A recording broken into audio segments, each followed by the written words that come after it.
যে এখন পিঠেপুলির মরশুম। রাত পোহালেই মকর সংক্রান্তি আর সাউথ ইন্ডিয়াতে পোঙ্গল আছে না, ইচ্ছে থাকলে উপায় হয়। সেই জন্য বেশি ভাবাভাবি না করে তাড়াতাড়ি চটপট গিয়ে সব কিছু জোগাড় করে নিয়ে বসে পড়লাম আজকে সেদ্ধ পুলি পিঠে বানাবো বলে। সেটা বানাতে সময় যেমন কম লাগে তেমনি খেতেও অসাধারণ। আজকে আমি দুটো উপায়ে বানাবো। খেতে কিন্তু একই রকম, কিন্তু আমরা বাঙালিরা যেভাবে বানাই সেদ্ধ পুলি পিঠে সেইভাবেও বানাবো। তাছাড়া সাউথ ইন্ডিয়াতে যেটাকে এখানে বলে ইল্লা আড্ডা, ওটাও আমি বানাবো ওদের মতো করে, মানে ওরা যেভাবে বানায় আর কি। তাহলে চলো আর দেরি কিসের, তাড়াতাড়ি চটপট হাত লাগিয়ে বানিয়ে ফেলি। সেদ্ধ পুলি পিঠে বানানোর জন্য আমি একটা নারকেল নিয়ে যাবো, সেটাকে খুব ভালো করে কুড়িয়ে নিয়েছি। আর অন্যদিকে দেখো আমি এরকম ধরনের গুড় আজকে নিয়ে এসেছি। তোমাদের কাছে যদি গুড়ের পাউডার থাকে সেটাও ইউজ করতে পারো, বা অন্য যে কোনো ধরনের গুড় ইউজ করতে পারো। চিনি দিয়েও করতে পারো, কিন্তু গুড়টা দিলে কি পিঠের স্বাদটা কিন্তু অনেকটা বেশি ভালো হয়। তো গুড়টাকে ভালো করে একটুখানি থেতো করে নিচ্ছি, যাতে একটু তাড়াতাড়ি গুড়টা গলে যায়। এবারে গ্যাসে একটা প্যান বসিয়ে দিয়েছি এবং হিটটাকে মিডিয়াম টু লোতে রেখে দিয়েছি।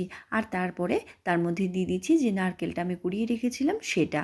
আর একটু নারকেলটা ভাজা ভাজা হতে শুরু করলেই নারকেল থেকে কিন্তু অনেকটা জল বেরোতে শুরু করে।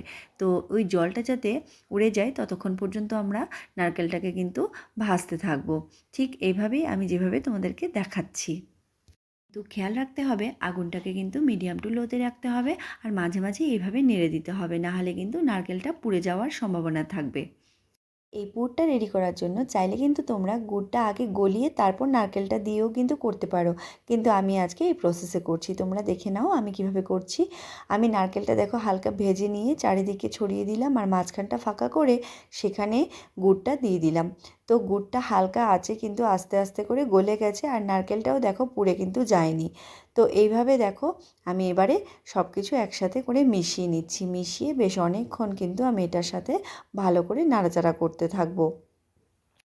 যেহেতু আমি গুড়ে কোনো জল দিইনি, তাই জন্য আমাকে খুব বেশিক্ষণ কিন্তু অপেক্ষা করতে হবে না, কারণ গুড়টা অলরেডি টাইট আছে। আর নারকেলের জলটা কিন্তু আমি আগেই নারকেলটা নাড়াচাড়া করতে করতে ওই জলটা আমি রিমুভ করে দিয়েছি।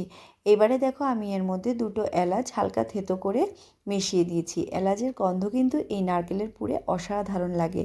তো দেখো হালকা নাড়াচাড়া করতে করতে আমার এই নারকেলের পুরটা কিন্তু মোটামুটি রেডি হয়ে গেছে। এটা কিন্তু আমি হাত দিয়ে ধরে চেক করে দেখেছি, এটা কিন্তু হালকা টাইট টাইট হয়ে এসছে, মানে যেরকম নারকেল নাড়ু করার সময় হয় ঠিক সেরকম টাইটই হবে, কিন্তু তার থেকে একটু কম হলেও কোনো অসুবিধা নেই।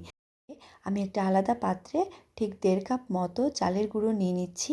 আমি যেহেতু ব্যাঙ্গালোরে থাকি আমি এখান থেকে চালের গুঁড়োটা কিনে নিয়েছি, এবং এই চালের গুঁড়োটা কিন্তু আমাদের এখানকার চালের গুঁড়োর মতন শক্ত হয়ে যায় না।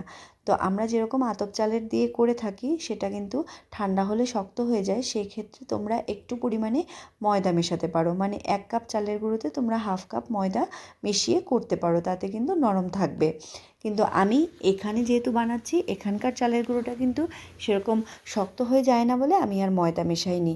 আর এখানে আমার পুর কিন্তু রেডি হয়ে গেছে। এবার চালের গুঁড়োর মধ্যে আমি অল্প একটুখানি নুন দিয়ে তারপর তার মধ্যে ফুটন্ত গরম জল দিয়ে বেশ ভালো করে আমি কিন্তু এটা এখন মেখে নেব।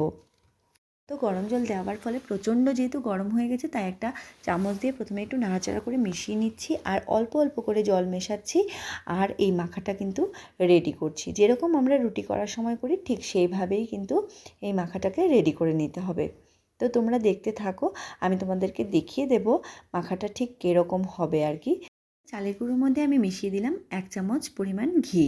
আসলে আমরা বাঙালিরা যখন এই সেদ্ধ পুলি পিঠে বানাই আমরা কিন্তু জেনারেলি এতে ঘি ইউজ করি না, কিন্তু ওই যে বললাম আমি এখানে ব্যাঙ্গালোরে থাকি এবং এখানে কিন্তু আমি এই পিঠে অনেকবার খেয়েছি এবং ওনারা কিন্তু ঘি ইউজ করে, আর তার জন্য খুব সুন্দর একটা গন্ধও থাকে, আর তার সাথে সাথে এই যে পুরটা সেটা কিন্তু নরমও বেশ অনেকক্ষণ থাকে। তো এবারে দেখো খুব ভালো করে আমি এটা কিন্তু মেখে নিচ্ছি। তোমরা দেখতেই পাচ্ছ খুব নরম কিন্তু নয়, আবার খুব শক্তও কিন্তু নয়। খুব ভালো করে এবারে 5 মিনিটের জন্য রেস্ট রেখে দিলাম।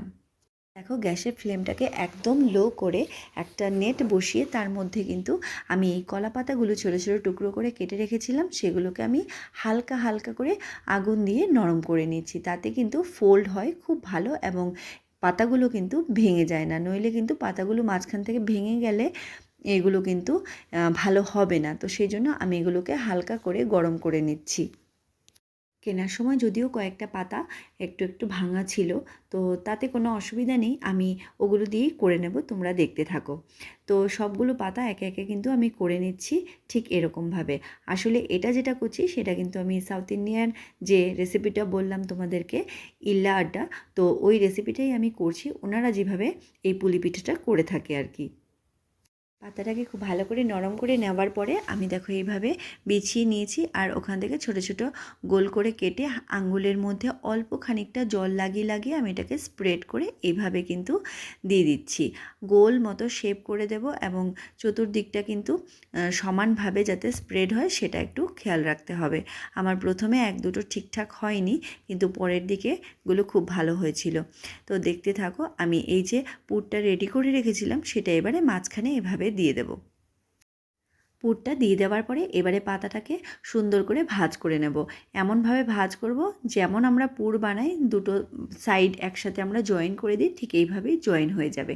তারপরে দেখো এইভাবে ভাঁজ করে আমি রেখে দিলাম। পরপর সবগুলো কিন্তু আমি এভাবেই রেডি করে নেব, তো তোমরা দেখতে থাকো।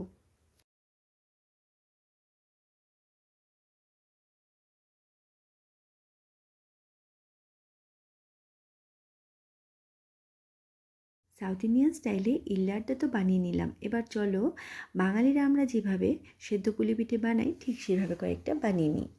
ওটা একটা লেচি নিয়ে ভালো করে গোল বলের মতন করে নিলাম। এবার আঙুলের মধ্যে অল্প একটু জল লাগিয়ে এরকম দেখো বাটির মতন করে নিচ্ছি। জল লাগালে কি হয়, হাত থেকে ইজিলি ছেড়ে যায়, আর এটা কিন্তু ছিঁড়ে যায় না। তো দেখো বাটির মতো করে নিয়ে এবারে যে পুরটা রেডি করে রেখেছিলাম সেখান থেকে অল্প একটু পুর আমি এর মধ্যে দিয়ে দিচ্ছি। এবার একটা সাইড থেকে আমি আস্তে আস্তে করে এটাকে বন্ধ করতে থাকবো। দেখো মাঝখানটা বন্ধ করে দিয়ে এবং সাইডগুলোও বন্ধ করে দেব, যাতে পুরটা বেরিয়ে না যায়। সুন্দর করে সিল করে দিতে হবে। চাইলে একটু হালকা জল ফিঙ্গারে লাগিয়ে সেটাকে সুন্দর করে সিল করে দিতে পারো, তাতেও কিন্তু ভালো করে সিল হয়ে যায়। এবারে তোমরা চাইলে এইভাবেও রেখে দিতে পারো, অথবা এরকম করে ডিজাইনও করে দিতে পারো। ডিজাইন করলে দেখতে কিন্তু অনেকটা সুন্দর লাগে।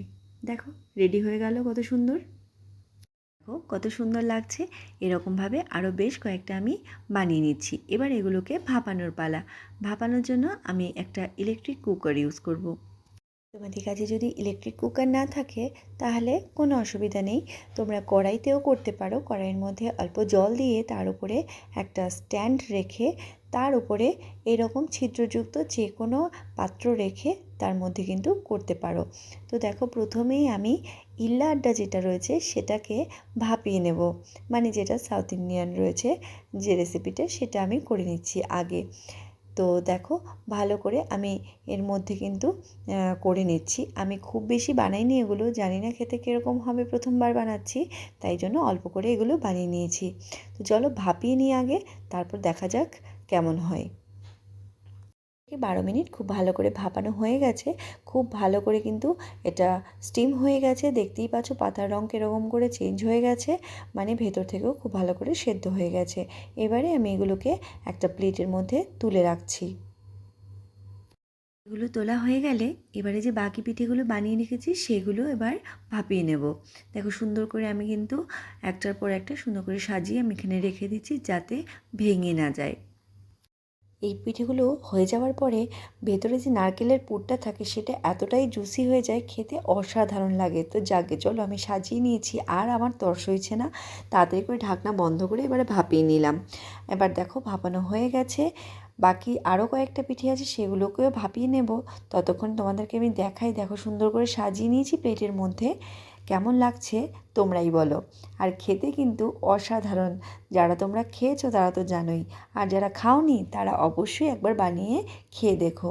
এইবারে চলো আমি ওই যে ইল্লা আড্ডাটা খুলে দেখাই সেটা কেমন হয়েছে। তোমাদের পিঠেটা খুলে দেখানোর পালা। পিঠেটা খুললাম, আর দেখো পিঠেটার গায়ে কি সুন্দর লাইন লাইন হয়ে গেছে। পাতার মধ্যে যেরকম লাইন লাইন আছে ঠিক সেই রকম লাইন লাইন মনে হচ্ছে ডিজাইন করে রাখা। এবারে ভেঙে তোমাদেরকে দেখাচ্ছি।